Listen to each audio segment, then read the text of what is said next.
Ayan, delightful Sabbath po sa inyong lahat. Tayo muling nagbabalik sa ating pag-aaral. No? Ilang linggo nga, ilang Sabat tayong nawala dahil sa maraming activities sa church na ginawa. Pero patuloy tayong mag-aaral dahil masarap mag-aral ng salita ng Diyos. Marami tayong natututunan at maraming itinuturo ang Diyos sa atin para tayo magbago sa ating mga pamumuhay. So, nasa chapter 16 po tayo noong. At ang first part po ng chapter 16 ay nagtuturo sa atin kung paano nagkita si David at si Siba. No? Si Siba po yung caretaker ni Mephibosheth. No? At nung si David po ay tumakas kay Absalom, habang siya po ay nasa wilderness o sa ilang, sa parang, ito pong si Siba ay sinalubong siya at may dalang mga regalo, mga pagkain, supplies na kailangan ni Haring David at ng kanyang mga kasama. No?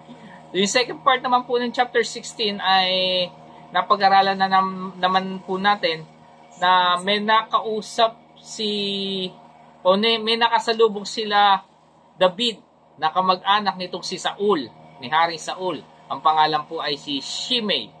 Ang ginawa nitong si Shimei ay walang iba kundi walang tigil na panginsulto, pangungutya, no? At kung ano-anong sinasabi kay Haring David, no? At kinurse niya si David. Pero ang ginawa ni David, na nahimik lamang siya at nagpakababa na tinanggap kung ano man yung mga bagay na kanyang narinig. Iniisip niya baka galing nga naman sa Diyos, no? So siya po ay hindi nagalit dito kay Shimei. Pero bago po yung chapter 16 na yon, sa chapter 15 po verse 31, si David po ay napag-alaman niya na itong si Ahithophel na kanyang tagapayo o yung advisor niya ay sumama kay Absalom. Ibig sabihin parang pinagkanulo siya ni Ahithophel. Kaya naman sa galit at lungkot ni David, siya'y nanalangin, sabi ni David, Lord, turn Ahithophel's counsel into foolishness. Gawin mo pong mangmang yung mga payo nitong si Ahithophel. So pagkatapos na manalangin itong si David, na sinalubong naman siya ni Hushai. Si Hushai po ay, nung nakasalubong niya, ito po ay sira-sira ang kanyang robe o yung damit. May alikabok sa kanyang mga ulo at ito po ay palatandaan ng kanyang pagsuporta at pagsimpatya kay David. At ang sabi ni David kay Hushai, sabi dun sa 37, si Hushai po ay David's confidant o pinagkakatiwalaan, no? So nung nasalubong niya si Hushai, sabi ni David sa kanya maglingkod at magpanggap o magkumwari na kay Absalom na siya po ay pumapanig kay Absalom, no, para ang gagawin niya ay hadlangan, harangin yung mga advice nitong si Ahithophel. So papasok siya sa grupo ni Absalom para harangin yung mga planong ibibigay ni Ahithophel. So going forward po sa third part ng chapter 17 ng tayo po ay meron tatlong letter C's, no? Book of 2 Samuel chapter 16 po tayo, no? Sabi po doon sa verse 15 to 23, hindi nagtagal, pumasok nga sa Jerusalem si Absalom kasama ang lahat ng mga Israelita, pati si Ahithophel. Nang magkita si Absalom at ang kaibigan ni David na si Hushai, sumigaw ito, "Mabuhay ang hari! Mabuhay ang hari!" At sumagot naman si Absalom, "Ito ba ang pagpapakita mo ng katapatan sa kaibigan mong si David?" Tanong ni Absalom. "Bakit hindi ka sumama sa iyong kaibigan?" Sumagot si Hushai, "Hindi po ako sumama sa kanya sapagkat ang nais kong paglingkuran ay ang haring pinili ni Yahweh ng mga tao at ng bansang Israel. Hindi ba na marapat na paglingkuran ko ang anak ng aking Panginoon? Paglilingkuran ko po kayo tulad ng paglilingkod ko sa inyong ama. No? Ganda ng sinabi nitong si Hushai sa kanya. No? So, nasabi po kanina na itong si Hushai ay kaibigan itong si Haring David. No? Sa ibang translation, sabi si Hushai po ay hindi lang niya kaibigan, kundi confidant, no? Pinagkakatiwalaan. Kaya doon sa chapter 15, verse 37, binigyan siya ng very important task. No? Binigyan ni David si sino yun? Si Hushai. No? Binigyan ng task o trabaho na mag-pretend, magkunwari na ito po ay handang i-betray o ipagkanulo si David. Pero ang plano lang talaga ay hadlangan niya yung mga i-advise o bibigay na payo nitong si Ahithophel. So, the first lesson that we're going to take away is the word commission. No? No? Anong sa Tagalog na, Sister Leng? Commission. Inutusan o inatasan. No? So bukod sa pagkukunwari na siya po ay taksil o hudas kay David, at siya po ay hindi tapat kay Haring David, siya rin po ay kinomisyon na maging espiya. Mag-espiya at magmatsyag sa mga kinikilos nito si Absalom at kontrahin itong si Ahithophel sa kanyang mga payo. Yung task po, yung trabaho, katungkulan na binigay kay Hushai ay mahirap, no? Imagine niyo kung hindi niya makonvince si Absalom na totoo yung kanyang sinasabi, maaari siyang ipapatay nito. Na? At kung sakali niya naman na makonvince niya si Absalom at balang araw malaman din ni Absalom na yung tunay niyang intensyon, no? Na mag-espiya lang, ganun din, pareho rin, ikamamatay din ito ni Hushai. Pero dito makikita natin sa talatang ito na si Hushai po ay napakatapang na hinarap si Absalom, no? Para ma-accomplish niya kung ano man yung ikonomission sa kanya, yung inutos sa kanya nitong si David. Alam nyo, kagaya ni Hushai po, tayo po ay kinomisyon, no? Tinalaga or inatasan ng ating Panginoong Hesus. So, bago po siya umakyat ng langit, sabi niya po sa Matthew 28:19-20, tayo po inutusan niya na to go and make disciples of all nations, baptizing them in the name of the Father, the Son, and the Holy Spirit, and teaching them to obey everything that I have commanded you. So, bukod po doon, ang Biblia po ay nagsasabi ng mga bagay na ipinag-utos o kinumission sa atin ng Diyos, kagaya ng love one another, i-encourage natin ng bawat isa, tulungan natin yung mga nangangailangan, yung mga needy, bigyan natin ng hustisya yung mga may hirap na hindi kayang pagtanggol ang kanilang mga sarili, no?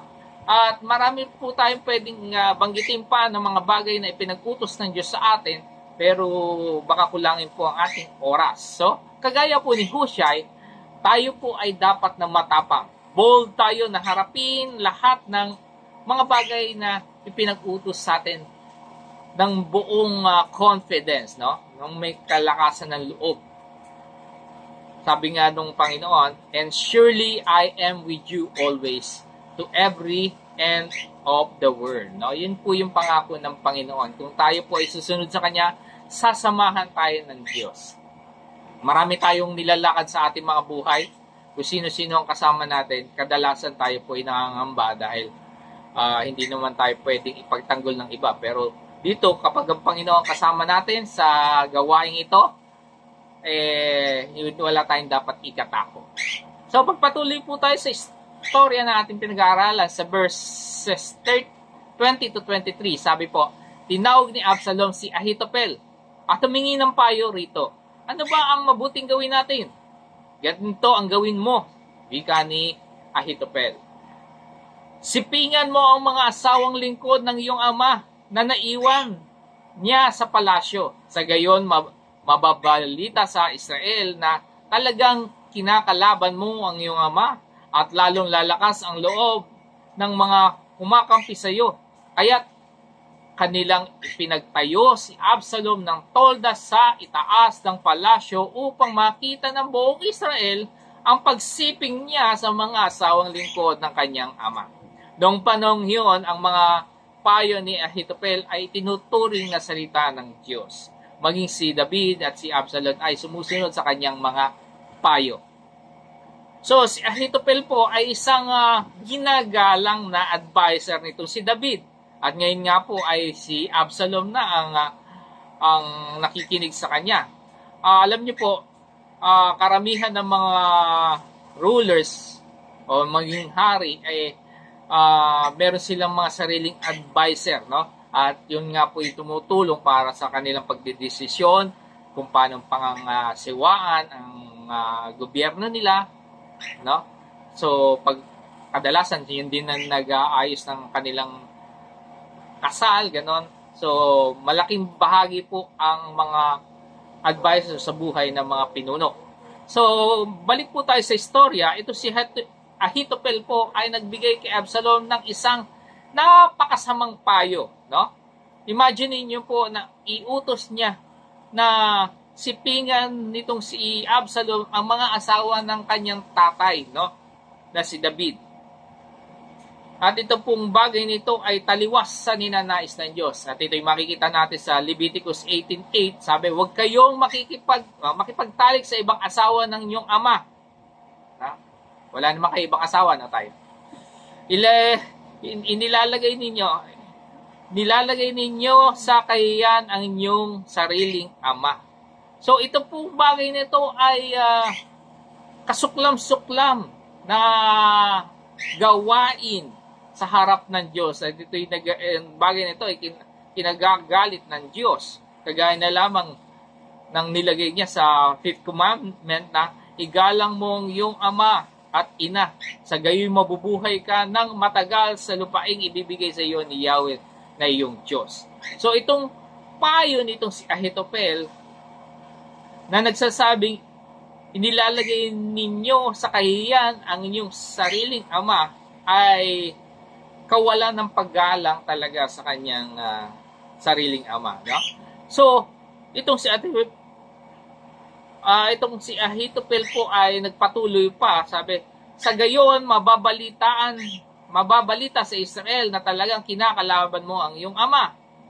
Sa English po, ang ginamit puro sa word na kinakalaban ay obnoxious, no? Ang ibig sabihin po sa Tagalog ng susuklaman o kinapupuutan. Diba nyo? Ang sinasabi nitong si Ahitopel, makita ng mga tao na kinasusuklaman mo at kinapupuutan mo ang iyong ama. Imagine niyo, bakit dapat gawin ng isang anak yun, no? Kasuklaman at kapuutan ng sarili niyang ama, no? Ang kanyang tatay ay naging mabait at ito po ay may takot sa Diyos, malapit sa Diyos. Bakit niya gagawin yun? So, the second life lesson that we're going to take away is the word crazy. Ano yung una, Nay? Commission, ngayon naman po ay crazy. So, yung crazy, may maling pag-iisip o wala sa sariling katinuan. No? So, kanina po, sa simpleng panalangin nito sa David, ang Diyos po ay tumugon sa panalangin ni David. At ang payo nitong si Ahitopel ay naging kamangmangan po, no? Kaya itong si Ahitopel po ay naging crazy, no? Mali ang pag-iisip niya. Yung craziness po ay foolishness, no? Kamangmangan po talaga 'yon pag wala ka sa sariling katinuan. So itong storya to ay nagbibigay sa atin ng warning na kapag tayo masyadong matalino, no? O kapag ang matalino ay lumaban na sa kalooban ng Diyos, siya po ay matatawag ng foolish o crazy. Sabi po sa Psalms 111, verse 10, Ang pagkatakot, ang pagsunod o paggalang kay Yahweh, simula ng karunungan. Taong masunurin ay may mabuting pangunawa. So kung tayo po ay hindi nababahala o wala tayong pakialam kung ating nang nasasaktan o hindi ang damdamin ng Diyos, ito po ay kawalan ng takot sa Diyos. At kawalan ng takot po ay kamangmangan. So, once ang puso po natin ay nag-decide na hindi na sumunod sa Diyos, lahat po ng salita natin na ating sasabihin ay magiging kamangmangan. Isang foolishness o craziness. So, ito po ang ito po yung sinasabi ng mga mangmang o baliw o wala sa katinuan na tao, mga crazy people. Sabi po sa Psalms 14 verse 1, wala namang Diyos, ang sabi ng mga hangal sa kanilang sarili. Silang lahat ay masasama. Kakilakilabot ang kanilang mga gagawa. Walang gumagawa ng mabuti. Wala. No? So, ang crazy person ay hindi lamang siya tinatawag na stupid, no? At uneducated, no? Pero sila po ay mga taong nagre-reject, no, sa Diyos. Sila po yung mga taong nagre-reject sa salita ng Diyos. At sila po yung mga taong nagre-reject ng mga tamang bagay ng tungkol sa Diyos. So, alam niyo po, ang nakapag-aral na tao ay crazy pa rin, no? Sa paningin ng Diyos kung ang kanyang pag-iisip ay puro kasamaan. On the other hand naman po, kahit ang mangmang na tao at di napag-aral na tao ay tinuturing namang matalino sa harap ng Diyos sa kanyang paningin kung ang kanyang kaisipan naman po ay tama na ayon sa kalooban ng Diyos. Ang nakakalungkot isipin, ang mga tao ngayon po ay naniniwala at sumusunod kung ano po yung mas nakakarami, no, na pinaniniwalaan ng mga tao at sinusunod. Ay mas marami sila, mas mukhang tama yun at yun ang kanilang ginagawa. Iniisip nila na ang katotohanan po ay nakabase sa bilang ng tao. Pero ang sabi po ng Biblia, no, ito po'y kamangmangan, no, ang bagay nito sa harap ng Diyos. Buti na lang, merong simpleng pamamaraan para ikaw po ay maging matalino. At makikita po natin yan sa Romans 12:2. Ang sabi po ron, huwag kayong makiayon sa takbo ng mundong ito. Sa halip, hayaan mong baguhin ng Diyos ang inyong pag-iisip upang maunawaan ninyo ang kanyang kalooban. Sa gayon, magagawa ninyo kung ano ang mabuti, kalugod-lugod sa harap ng at ganap na kalooban ng Diyos. So, itong verse po na ito ay nagsasabi sa atin na huwag tayong susunod sa takbo ng sanlibutan. Dahil kapag ginawa po natin, hindi natin mauunawaan ang kalooban ng Diyos. So, pero kapag ikaw ay naiba sa takbo ng mundong ito, no? Ikaw po ay magkakaroon ng pangunawa, katalinuhan, na maunawaan, maintindihan ang kalooban ng Diyos. At ikaw po ay maituturing ng Diyos na isang wise na tao. So, huwag tayong maging crazy katulad nitong si Ahitopel na ang kanyang pinapayo ay taliwas na sa kalooban ng Diyos. So, with the same verses na ating binasa kanina, ay merong another lesson tayong makukuha, no? Unknowingly, itong si Ahitopel po, yung payo nitong si Ahitopel, ay na sipingan ni Absalom ang mga asawa nitong si David, ay isang katuparan ng parusa ng Diyos kay David na binanggit ni Nathan, no? Nung siya po ay nagkasala nung kinuha ni David si Bathsheba at pinatay si Uriah. At makikita po natin yan sa 2 Samuel 12 verses 11 and 12. Sabi, sinabi pa rin ni Yahweh, pag-aawayin ko ang iyong sambahayan. At nangyari nga po, nag-away ng anak niya kay Tamar na ni-rape ng kanyang kapatid na lalaki si Amnon at si Absalom, kinatay si Amnon, ganun po. So, sa harapan mo'y ibibigay ko sa iba ang iyong mga asawa. So, napunta na nga po kay Absalom. At sisipingan niya sila kahit sa tanghaling tapat. Ginawa mo ito ng lihim. Hayag kitang papaparusahan at makikita ito ng buong Israel. So, yung adultery na gagawin ni Absalom, sabi, saan gagawin?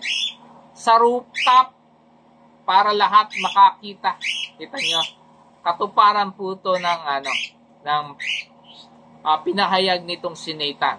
Naalala ko po si Eli, yung pare na merong dalawang anak. Ang Diyos sa kanyang sa galit ng Diyos, siya po ay sinentensya ng kamatayan at ito po ay nangyari sa oras ng Diyos. So the third and last lesson that we're going to take away is the word completion.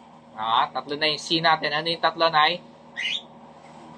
Commission, crazy, at completion, kaganapan.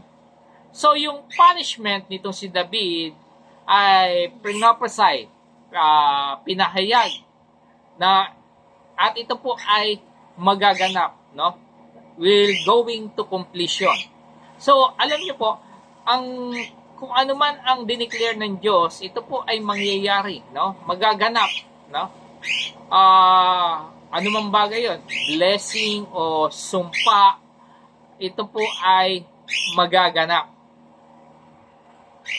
So, si Joshua po ay napatunayan ang blessing ng Diyos na makikita sa Joshua 21:41. Sabi, not one of all the Lord's good promises to Israel failed. Everyone has fulfilled. So, what a God did Joshua had, So, although yung mga fulfillment ng pangako ng Diyos ay nangyari sa medyo mahabang panahon, ang importante po ay lahat daw po ng pinangako ng Diyos ay naganap, na-fulfill, At ang mga pangako ng Diyos ay na-fulfill according to His timetable. Alam niyo po yung timetable, may talagang panahon yan ng Diyos na mangyayari. Hindi po timetable na ninanais natin, kundi timetable ng Diyos. At alam naman natin ang salita ng Diyos ay siguradong mangyayari. So, the more we learn na itong mga pangako ng Diyos ay nagaganap, at patuloy na nagaganap, na fulfill, ay napakadaling isipin o napakadaling umasa sa Diyos dahil ang lahat ng kanyang pinapangako po ay nagaganap naman talaga. Kagaya na lang kay Nebuchadnezzar, nangyari ang galit ng Diyos. Siya po ay pinahayagan na mag-iisip na katulad ng hayop, pero hindi siya naniwala. Pero naranasan niya yung completion ng suffering niya ng mahabang panahon. Sabi po sa Deuteronomy 11:26-28, sa araw na ito, binibigyan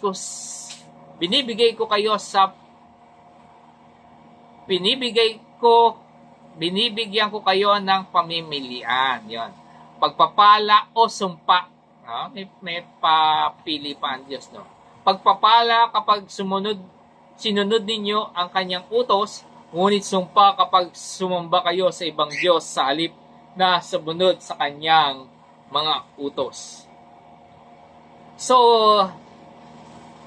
may dalawang pagpipilian. Pwede pala tayong pumili.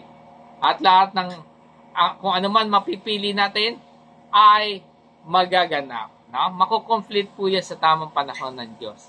So, maging matalino po tayo sa ating pagpili. Kung magaganap ang bagay nito, pumili na tayo ng tama. Sabi nga, kung mangangarap ka, lakihan mo na. Kung mangyari nga naman, di malaki. Diba po? So, ganun din po, ang pagpapala ng Diyos o kanyang sumpa ay magaganap kung tayo po ay hindi susunod sa Diyos. So, tayo po ay niligtas ng Diyos, no?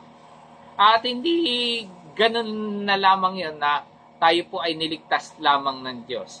Ang nais ng Diyos ay maging part po tayo ng kanyang kalooban. Ang Diyos po ay inatasan tayo, kinumisyon tayo. Ang bawat isa po tayo, sa atin ay binigyan ng trabaho. Iba't iba po ang pinagkaloob sa bawat isa sa atin. Ang kailangan lang po ay tanggapin natin at gawin natin yung kung ano mang inutos sa atin, no? At isipin natin, ang sabi nga nila, mind your own business. So, kung ano yung tinalaga sa'yo, inutos sa'yo, gawin mo. Huwag mo nang pakialaman yung kung ano man yung pinatrabaho sa ibang tao. Sabi sa Ecclesiastes 10:13, ang pangungusap ng mangmang ay nag-uumpisa sa kamangmangan hanggang matapos ito pa rin ay kamangmangan. Imagine yun, no? Ang mangmang talaga ay wala ka matututunan. Puro kamangmangan daw po. At wala namang gustong maging crazy, no? Walang gustong matawag na crazy rin, no? Pero ang maging matalino, maging wise ay simple lamang daw po. Magkaroon ka ng takot sa Diyos at bibigyan kanya ng discernment, no? Para ma-distinguish mo ang tama sa mali. At ang Diyos po ay totoo sa kanyang mga salita, no?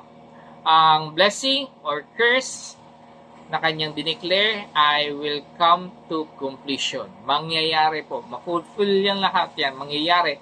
At mas mainam na tayo po ay sumusunod sa kanya.